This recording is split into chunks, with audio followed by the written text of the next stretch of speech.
மொறு மொறுன்னு ரவா தோசை எப்படி செய்யலான்னு பார்க்கலாம் வாங்க. ஒரு பெரிய சைஸ் வெங்காயம் வந்து நல்லா பொடியாக நறுக்கி வச்சுருக்கேன். ஒரு 2 பச்சை மிளகாய் வந்து பொடியாக நறுக்கி வச்சுருக்கேன். இஞ்சி வந்து தோல் சீவிட்டு கழுவி நறுக்கி வச்சுருக்கேன். நல்லா பொடியாக நறுக்கிக்கிறேங்க. கொத்தமல்லி வந்து நறுக்கி வச்சுருக்கேன். இப்போ எல்லாத்தையும் ஒரு பவுலில் சேர்த்துக்கலாம். இப்போ வந்து இதே கப்பில் தான் எல்லாமே அளவு எடுத்துக்கிடுவேன். 1 கப் ரவை, வறுக்காத ரவை, 1 கப் பச்சரிசி மாவு அதை சேர்த்துக்கலாம். 1/2 கப் மைதா மாவு, இல்லை மிளகுத்தூள் வந்து 1 ஸ்பூன் போட்டுக்கிறோங்க. ஜீரகம் 1 ஸ்பூன் போட்டுக்கலாம்.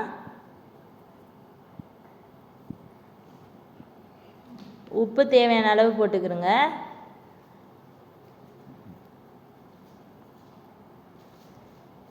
இப்போ வந்து அதில் தண்ணி வந்து ஊற்றிக்கலாம். தண்ணி ஊற்றி நல்லா கரைச்சி விட்ருங்க.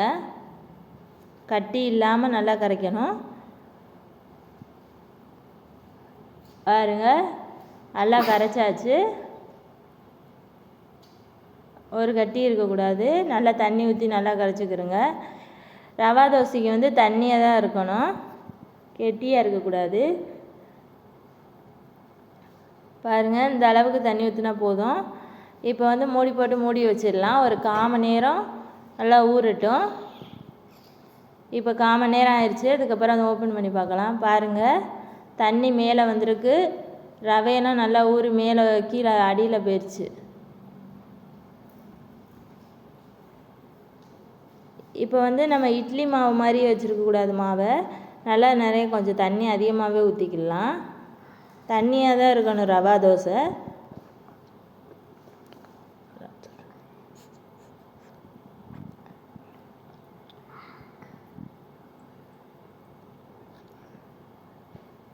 பாருங்க,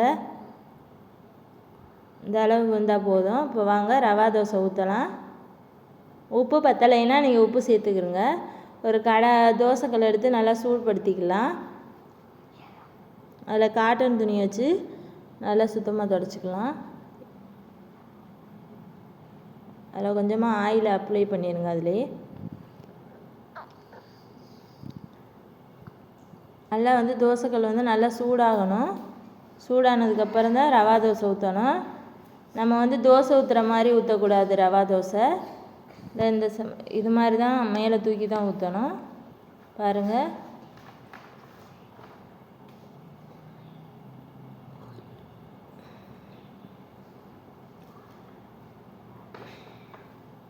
இப்போ அது மேலே எண்ணெய் நல்லா ஊற்றி விடலாம்.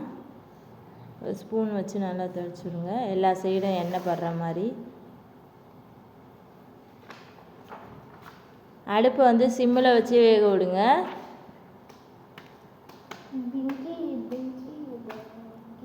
பாருங்கள், ரவா தோசை வந்து நல்லா மொறு மொறுன்னு வந்துருச்சு. இப்போ எடுக்கலாம்.